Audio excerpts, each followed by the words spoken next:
આ રીતના કોઈના દબાણથી મીટિંગ નહીં રાખો તમે.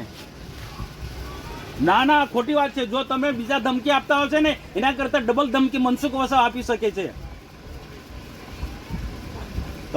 તમે જાણો ને.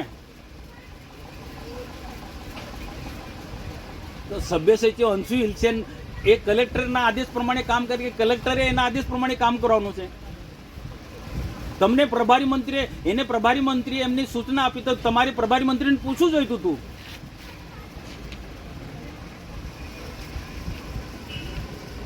હા તો હું કીધું ફરી મીટિંગ રાખો એવું કીધું.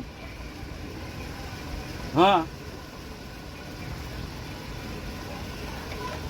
તો સુધારા વધારા વાત બરોબર છે. એક પરંપરા છે કે સુધારા વધારે અધિકારીઓ બેસીને સુધારા વધારો કરવાનો હોય. પદાધિકારીને બધા નથી બોલાવવાના હોતા.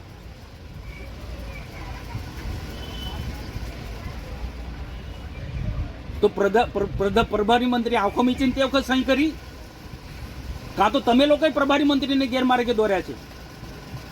નહીં, મારો સીધો તમારા પર આક્ષેપ છે કે પ્રભારી મંત્રીની મીટિંગ થઈ તે વખતે ટ્રાઇબલ અધિકારી અને તમે લોકોએ આ પ્રભારી મંત્રીને ગેરમાર્ગે તે વખતે દોર્યા છે.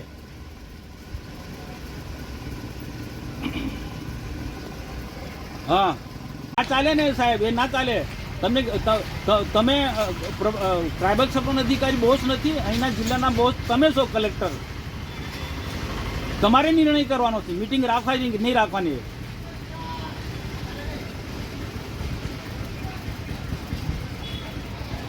કશું ના, પણ તમે મીટિંગ બધા જ લોકો હતા, જિલ્લા પંચાયતના પ્રમુખ હતા, દર્શનાબેન હતા, ચૈતરભાઈ વસાવા બધા જ હતા.